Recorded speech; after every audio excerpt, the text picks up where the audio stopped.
Beasts of the Mesozoic, Tyrannosaur Series, Wave 3, Last of the Little Guys, Moros, Intrepidus.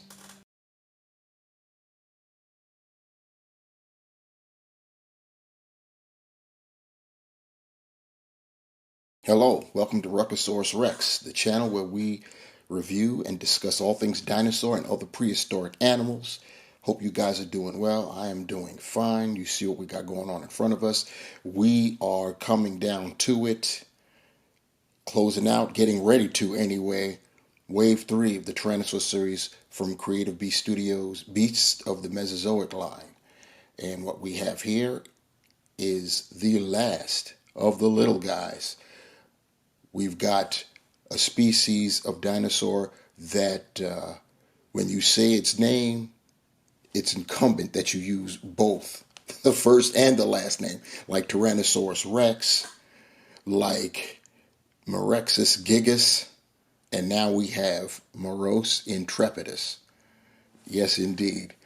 The last of the little guys when it comes to tyrannosaurs.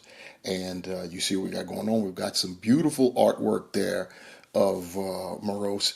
If you're just looking at the artwork, you would almost believe, you tell yourself, this is a cute little guy. But these cute little guys were, you know what I'm saying, they were man-sized. So I don't know how cute that is.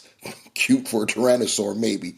But anyway, you see what we got going on. Beast of the Mesozoic. You see the figure and the accessories and the backdrop within. You got Tyrannosaur Series there.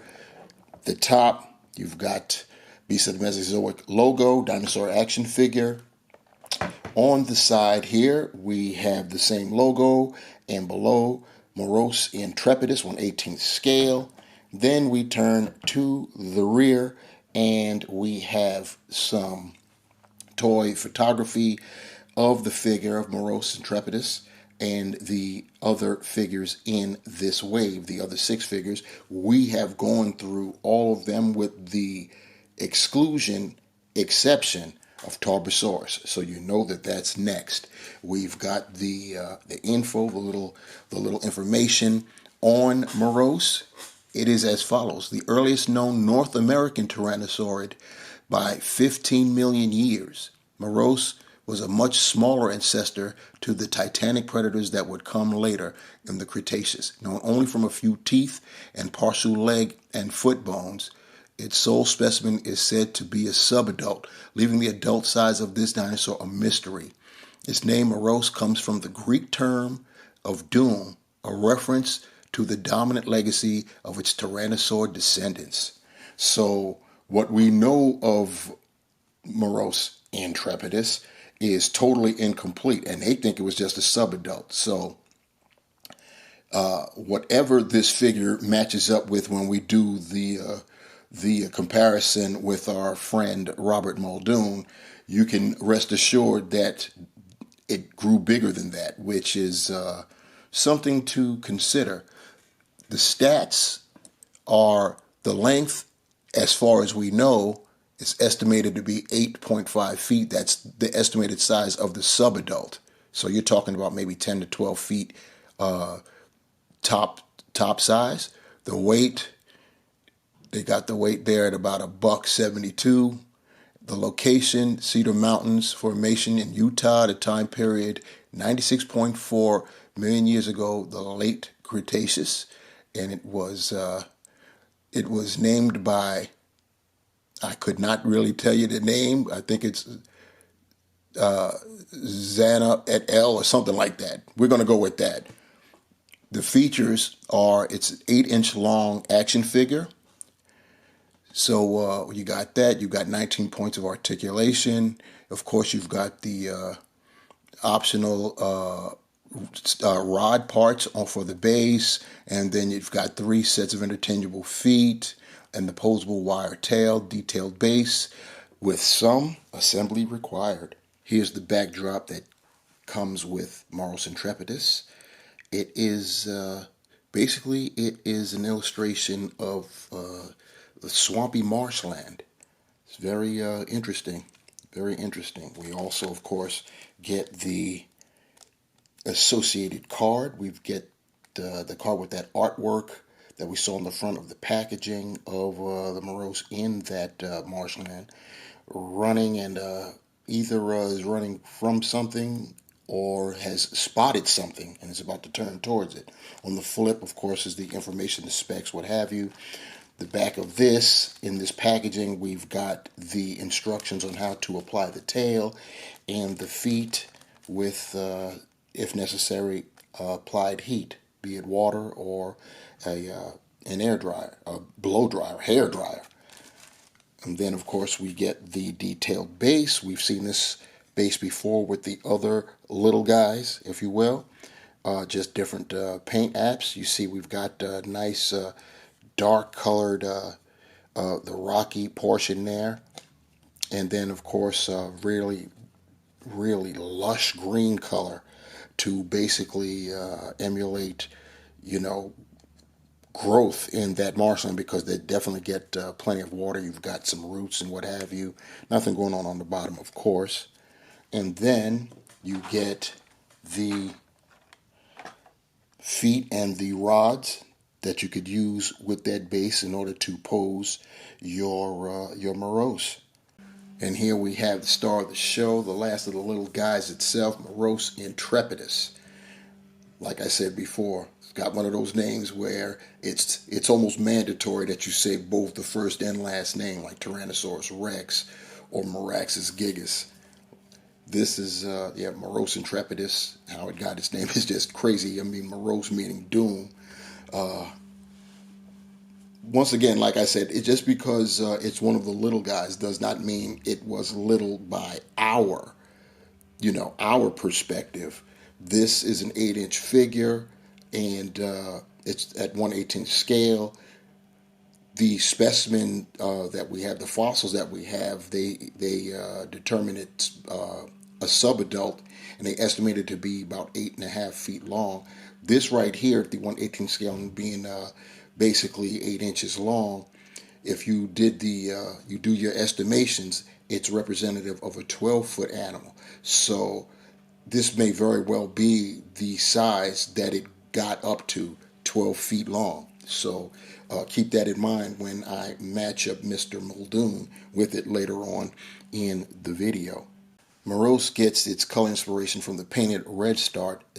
It's a bird, and you could see from the around the we'll call it the lips area, the red, and then as I tilt it up and show the underbelly, you get where the inspiration comes from. As far as looking at our Moros, you see that nice head, and like I said, from a distance you could say that this looks kind of cute. But once again, when Mr. Muldoon enters the set, you will reconsider what cute is. The eyes, they're red with black pupils. You see the nice colors around the beak and everything else. Once again, I'm going right to the underbelly. Usually I work my way to it, but because it's inspired by that painted red start, I want you to see that, because normally the underbellies are usually like a lighter color, but this time you got that red with it's very, very nice. And then you've got the red on the throat down there. You've got that dark color going from the head all the way to the past the neck, around the chest area. When you look at it from the top, you get that dark color bleeding on both sides there. And then you've got that grayish kind of look with some dry brush in there to show the feathering.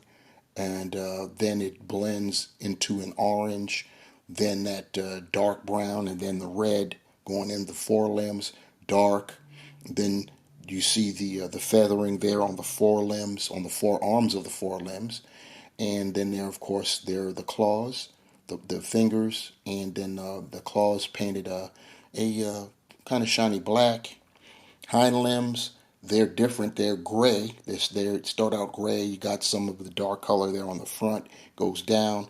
You got a darker gray at the rear of the thigh there. And then when you get to the lower half of the legs, you see you've got that golden brown type of color. And then, of course, the toes painted black. Looking underneath again, that red gets a little bit lighter as you get to the lower half of the torso, and it gets our familiar tannish type of color when you get to the to the underside of the tail. I had this out of frame there, and you see that it starts to transform as it gets lighter, and lighter. Right there, turning it up to the upside, you've got that striping that goes right across, and then you get the plumage of feathering at the tail. The latter, we'll call it more than a third of the tail. It's not truly half the tail, but it's on the other side of the lower half of the tail.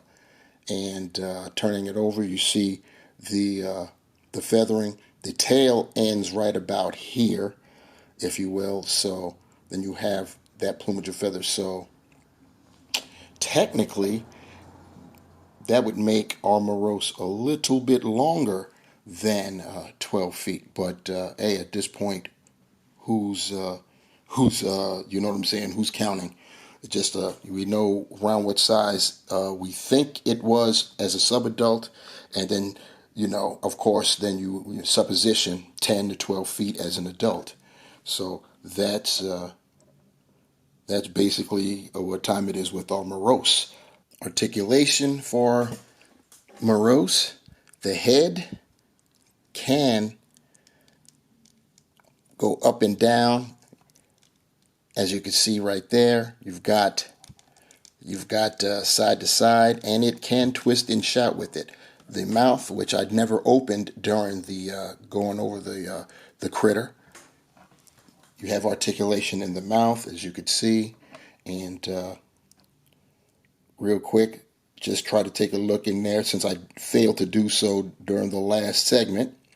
But you could see the mouth is nicely painted. The teeth are done correct. The neck, you can go left, right, up, and down, and then in conjunction with the head, you can get some nice turn, as you can see there. Let me turn it to the back so you can see what I'm talking about.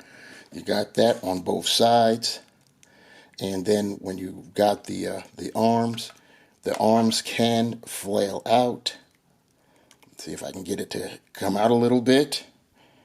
It does flail out. I probably need to work it a little bit more, but it does flail out. So it goes in and out.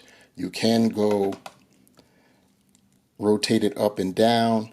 The arms at the elbows have articulation, so you can get it to go up and down. It does swivel, and you've got wrist rotation or articulation. Then midsection, you've got that going for you, left, right, and up and down. The legs, the hind limbs, can go back and forth. It does flail out slightly. You do have articulation at the knee, so you can get it bent that much, and it does swivel, so that's cool. You've got articulation at the ankle, and then, of course, at the feet. I believe, yep, maybe don't want to forget, it does swivel at the ankle, and then we have the feet. So up, down, it does tilt a little bit, and it rotates. The tail, left, right, up, down. You could spin it if you so chose, and it is bendy wire. So that is,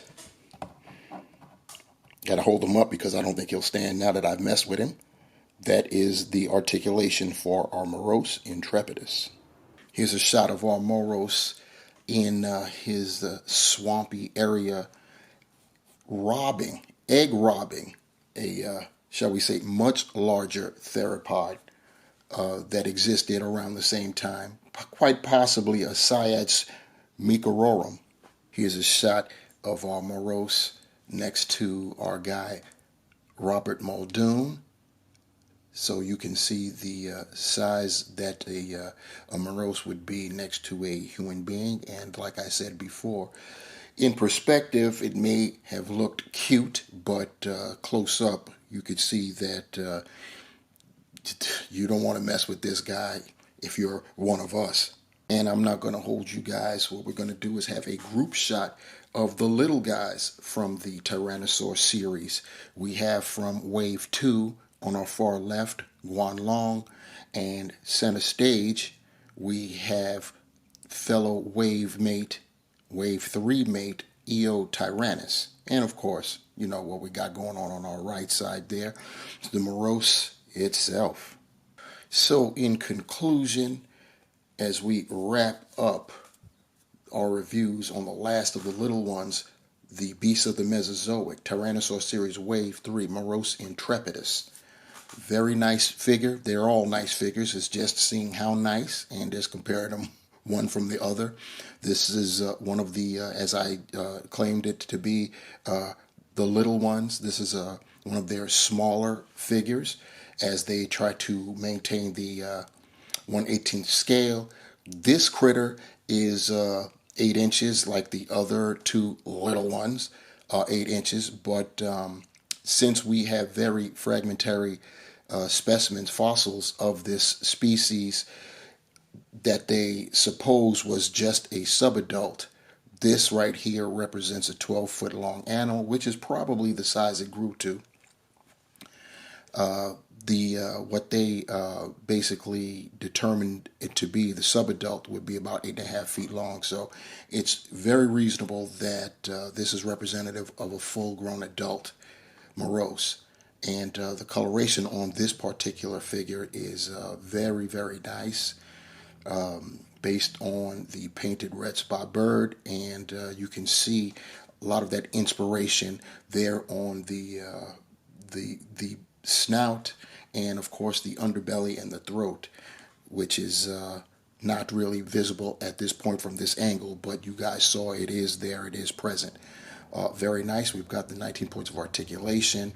You saw earlier that the joints are tight enough that the figure was able to hold up an egg, which I'm sure it robbed plenty of in its time.